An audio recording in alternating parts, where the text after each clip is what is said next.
Hi, Kathryn. How are you today? I'm doing great. How are you? I am doing really well. We've already touched on this, but we are always experiencing technical difficulties and bumps and bruises along the way. But you and I made it work today to join together to regroup and check in. So, how are things going since last we talked? Things are going great. I actually went on a Disney cruise with my son, and Halloween is one of my favorite holidays. So I'm super excited for next Tuesday. You'll be seeing me trick-or-treating with my son around Brooklyn. So watch out. I love it. Do you have your Halloween costume picked out? I am Wonder Woman. My son is going to be a ninja. He's an untrained ninja because he did not like martial art classes, but that's fine. He can jump around and have a good time. As long as he doesn't hurt himself or anybody else while he's pretending, go for it, right? Yes. I can totally see you being a hardcore Wonder Woman. And I know that I've seen you post a lot of great polls on LinkedIn. And one of them was about your superhero, right? Like which one would you want to have on your team? I think it was. So why Wonder Woman? Why would you want to be her? Or why would I want you on my team? So first of all, I'm a big Marvel DC Comics geek, and like Wonder Woman because one, she has an invisible plane, which is super cool. Um, I think that would be great, and she just seems very approachable and warm. And I think that if I could embody a superhero, I think it would be her. Her Yeah. lasso is also super cool, the lasso of truth. So, I'll ease down the The geekiness, fandom. but yes, I think that that would be pretty cool. I would say don't ease it down because in your way, like you are Wonder Woman, right? And like I have a little Wonder Woman logo on my car, little emblem. And I think that when we can, I love how you said that she's really bold and fierce and strong, but also warm and safe and inviting and compassionate. And I think as leaders, we forget so often that we can be both of those things, right? And when we show up as our authentic self, when you show up as Wonder Woman and you can be truly you, the team benefits, right? Hmm. So answer your own poll. If you could pick one other superhero to be on your team, who would it be and why? I think I chose Superman. Superman. Mm-hmm. I mean, Batman has a lot of issues, but he has a lot of cool gadgets. Yeah, So I think perhaps we actually talked about this, but I, yeah, I think I would choose Batman just to be able to play with all the cool technology or Tony yeah. Stark, because I think that's pretty cool. And he's got a really cool car, Obviously. right? I think that's great. So, we're talking about teams and leadership, and I think one of the things that you really bring to the table is that being a leader means you have to have a healthy and effective team, right? Like, and it can't be one or the other, it has to be both. So, what are some tips that you might offer people? Like, what are symptoms of being on a healthy team? Yeah, and I think of it as leaders want to empower and inspire their team. Everyone goes into a leadership role wanting to be a good leader, but there are conditions that need to be in place in order Yeah. for the team to be effective. And there's a bunch of research that came out of Harvard a few years ago about what those six conditions are. Mhm. The first one is it a real team or is it just a group of people that report to one person?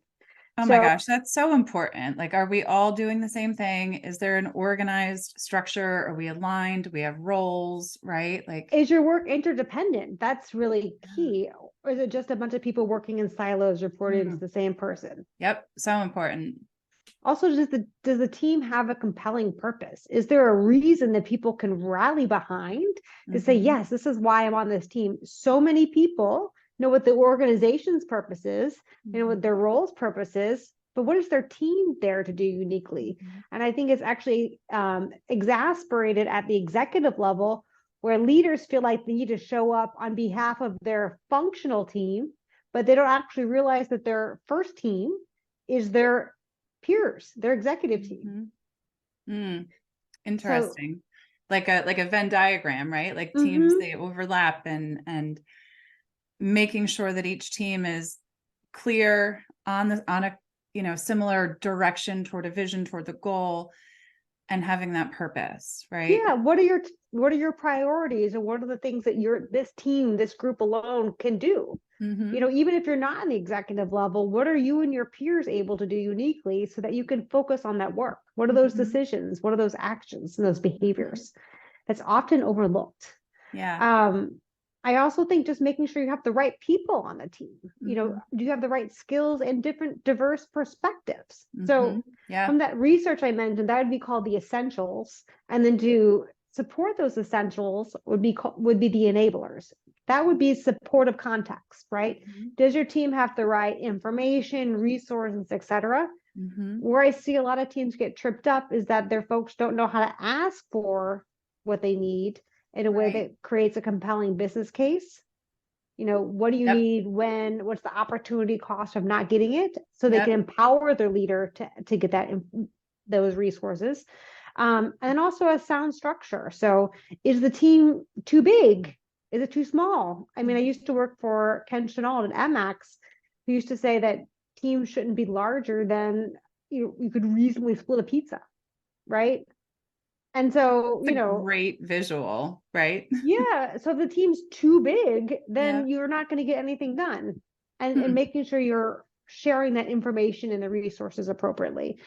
And then lastly, I would say is there someone who's keeping track of the way resources are being utilized and the teams are functioning? That's where team coaching comes in. Mm-hmm. Um, you don't necessarily have to have a team coach, but you need someone who's paying attention to the team's processes and the way it's utilizing the resources. And willing and able, right? Has the confidence and the position to say, I don't get it, or why are we doing this? And can you help me understand? And could there be a better way? Right.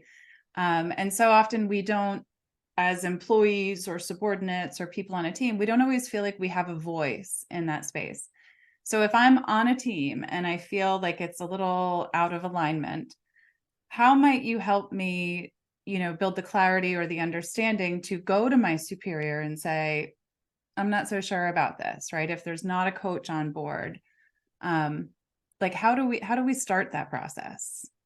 I think it depends on the psychological safety, not to use that big technical word, Yeah, but we you know, referenced that in the full episode too. yeah, but how do you feel comfortable, Yeah. sharing? And if you don't feel comfortable sharing, are there other ways to raise it?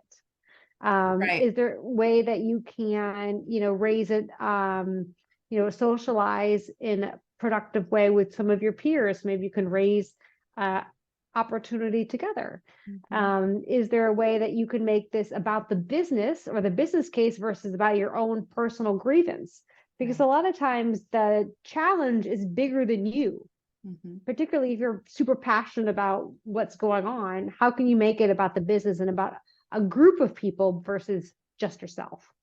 Absolutely. And I really appreciate that because so often, if we can pull back and say, okay, I hear you, you're upset, you're disappointed, you're frustrated, but what is it really? Right. And a lot of times there might not be the right policy or the right thing in place to support what you really want. But like I worked with a woman who, um, worked with OSHA, right? Like she was in an active moving facility and they had a kid there, right? And one of the employees was bringing the kid to work, right? And yeah, she could complain like, oh, this kid's annoying me. It's this and da da da. But the reality was, if it's a hindrance to her, if it's an impact to her, it probably is to other people. So let's pull out. And we were able to then construct the safety for her to go in and say, okay, so while I could be complaining all day about this, what I want to say is the impact to the business is this XYZ. The impact to my productivity is XYZ, and making it a business related issue. So it wasn't a boo hoo wah wah, because that does feel good sometimes, sure, but it's not highly effective.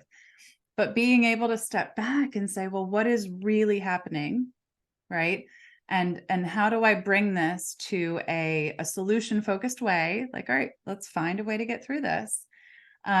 But it goes back to having that psychological safety. And if you don't have that psychological safety, it's a matter of how do you build it? How do you find the support for it? Right. Or how can you work with a coach or someone outside of that team to build the perspective and the courage to say what's needed?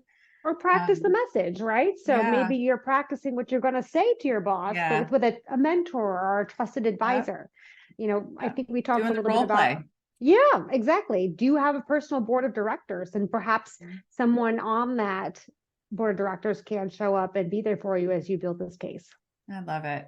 And that's a really great point. That's something I learned early on in my days in business was having my own personal board of directors, people in different specialties, if you will, that had different, sometimes I need the one who's going to be like, girl, no, no, right? And sometimes I need the one that's going to be like, oh, that's interesting. Tell me more. And financial one, whatever you need in life, we have to have people that are safe to be able to go and say, I'm thinking, I'm curious, I don't know, and to get positive inquiry, not even positive feedback. It's not sunshine and flowers, but to be really challenged on what we think, right? Yeah. And I like to think of it as positive intent. They're delivering Yeah, that there you feedback go. with positive intent. There you go. That's right. And, it's like constructive criticism is right. Those are the right words, but it still feels funny. Um, but when we have an agreement, like you said with the team, when we know what the relationship is, whether it's with a mentor board of directors type group or with a team, when we have that agreement that this is what we're here for, this is what we're all going to do, and this is how I play a role in it, I then know what to expect from you, Kathryn. I know what to expect from my team. And it takes out that boo-hoo, wow, wow, Kathryn was mean to me. Nope, I Yes. wanted that feedback and I got it. Mm-hmm. And it was Mm-hmm. done with integrity and good intent.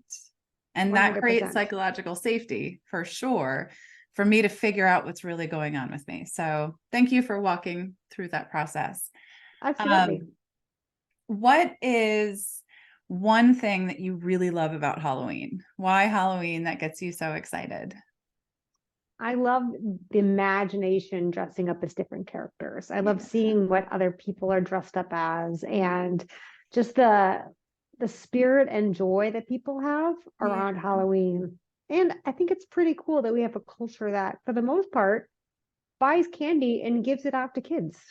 I mean, that doesn't While happen in other celebrating countries. death. Like, Yes, I mean it's just a really cool tradition that we yeah. have in most parts of the US and something I grew up as well. Yeah. And I have to reflect, we talked a lot in our episode together on And All the Things about fun and creativity and trust and authenticity. And you really bring that consistently.